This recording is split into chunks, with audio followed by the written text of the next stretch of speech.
ಉತ್ತರ ಕರ್ನಾಟಕ ನ್ಯೂಸ್ಗೆ ಸ್ವಾಗತ. ನಾನು ರಾಣಿಕೋಟೆ. ಕೇಂದ್ರ ಗೃಹ ಸಚಿವ ಅಮಿತ್ ಶಾ ಡಾಕ್ಟರ್ ಬಾಬಾ ಸಾಹೇಬ್ ಅಂಬೇಡ್ಕರ್ ಅವರ ಬಗ್ಗೆ ಅವಹೇಳನಕಾರಿ ಹೇಳಿಕೆ ಖಂಡಿಸಿ ಕಾಗವಾಡ ತಾಲೂಕಿನ ಉಗಾರ್ ಖುರ್ದ್ ಪಟ್ಟಣದಲ್ಲಿ ಬುಧವಾರ ಬಂದ್ ಮಾಡಿ ದಲಿತ ಸಮುದಾಯ ಸಮಿತಿ ವತಿಯಿಂದ ಪ್ರತಿಭಟನೆ ನಡೆಸಲಾಯಿತು.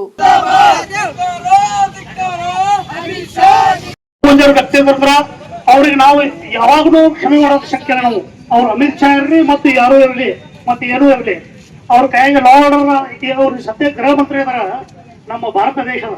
ಅವ್ರು ನಮ್ಮ ಬಾಬಾ ಸಾಹೇಬ್ ಅಂಬೇಡ್ಕರ್ ಬಗ್ಗೆ ಅವರು ಒಂದು ಹುಚ್ಚ ಭವನದಿಂದ ಅಪಮಾನಿಸಬಾರ್ದಂತ ವಾಕ್ಯ ಮಾತಾಡ್ತಾರಂದ್ರ ಅವ್ರಿಗೆ ನಾವು ಕ್ಷಮೆ ಮಾಡೋದಿಲ್ಲ. ನಾವು ಇಲ್ಲೇ ಹೋರಾಟ ಮಾಡೋದಲ್ಲ, ನಾವು ದಿಲ್ಲಿ ತನಕ ಹೋಗೋ ತಾಕತ್ತು ನಮಗೆ. ಪಟ್ಟಣದ ಬಸ್ ನಿಲ್ದಾಣದಿಂದ ಪ್ರಾರಂಭವಾಗಿ ಚೆನ್ನಮ್ಮ ವೃತ್ತದವರೆಗೆ ಮೆರವಣಿಗೆ ನಡೆಸಿ ಬಸ್ ನಿಲ್ದಾಣದಲ್ಲಿ ಅಮಿತ್ ಶಾ ಪ್ರತಿಕೃತಿ ದಹಿಸಿ ಆಕ್ರೋಶ ವ್ಯಕ್ತಪಡಿಸಿದರು. ದಲಿತ ವಿರೋಧಿ ಅಮಿತ್ ಶಾಗೆ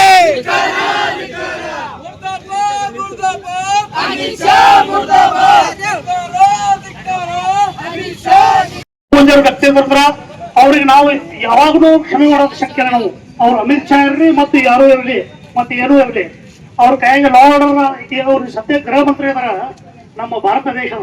ಅವ್ರು ನಮ್ಮ ಬಾಬಾ ಸಾಹೇಬ್ ಅಂಬೇಡ್ಕರ್ ಬಗ್ಗೆ ಅವರು ಒಂದು ಹುಚ್ಚ ಭವನದಿಂದ ಅಪಮಾನಿಸಬಾರ್ದಂತ ವಾಕ್ಯ ಮಾತಾಡ್ತಾರಂದ್ರ ಅವ್ರಿಗೆ ನಾವು ಕ್ಷಮೆ ಮಾಡೋದಿಲ್ಲ. ನಾವು ಇಲ್ಲೇ ಹೋರಾಟ ಮಾಡೋದಲ್ಲ, ನಾವು ದಿಲ್ಲಿ ತನಕ ಹೋಗೋ ತಾಕತ್ತು ನಮಗೆ ಬಾಬಾ ಸಾಹೇಬ್ ಕೊಟ್ಟಾರ. ಅವ್ರಿಗೆ ಜ್ಞಾಪಕ ಇರಲಿ. ಮತ್ತೆ ಅವ್ರಿಗೆ ಸರ್ ಮನುಷ್ಯ ಗೃಹ ಮಂತ್ರಿ ಇದ್ದ ಲಾ ಅಂಡ್ ಆರ್ಡರ್ ಕಾಯ್ದಿದ್ದು ಕೂಡ ಅವ್ರು ಬಾಬಾ ಸಾಹೇಬ್ ಅಪಮಾನ ಮಾಡಿದಾರಂದ್ರ ಅವ್ರು ತಾಕತ್ತನ್ನ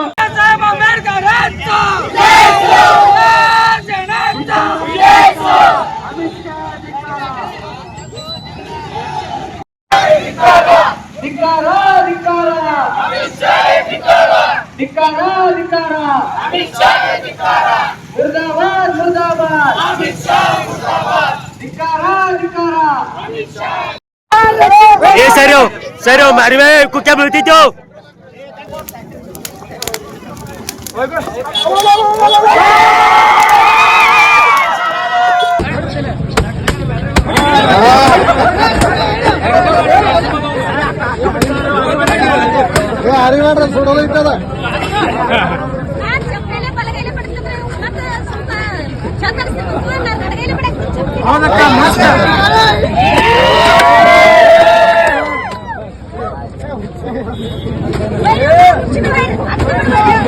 डॉक्टर बाबा साहेब अंबेडकर ಸುಭಾಷ್ ಕುರಾಡೆ, ವಿಜಯ್ ಅಸೂದೆ, ಶೇಖರ್ ಕುರಾಡೆ, ಸಂಜಯ್ ತಳವಾರ್ಕರ್, ಈಶ್ವರ್ ಕಾಂಬಳೆ, ಕೃಷ್ಣ ಕಾಂಬಳೆ, ಸ್ವಾತಿ ಭಜಂತ್ರಿ, ನಾನಾ ಸಾಹೇಬ್ ಸಿರುಗುರೆ, ರೋಹಿತ್ ಬಸ್ನಾಯಕ್, ಗಣೇಶ್ ಹಿಮ್ಕರ್, ರಾಜು ಕಾಂಬಳೆ, ಪೀರು ಕಾಂಬಳೆ, ಪ್ರಶಾಂತ್ ಕಾಂಬಳೆ, ಮಹಾಂತೇಶ್ ಕಾಂಬಳೆ, ಸಚಿನ್ ಕಾಂಬಳೆ, ಪ್ರಜ್ವಲ್ ಗಾಡಿವಡ್ಡರ್ ಸೇರಿದಂತೆ ಎಲ್ಲ ದಲಿತ ಪರ ಸಂಘಟನೆಗಳು ಹಾಗೂ ಕಾಡ್ವಾ ತಾಲೂಕಿನ ಸಂಚಾಲಕರು ಪ್ರತಿಭಟನೆಯಲ್ಲಿ ಭಾಗಿಯಾಗಿದ್ದರು.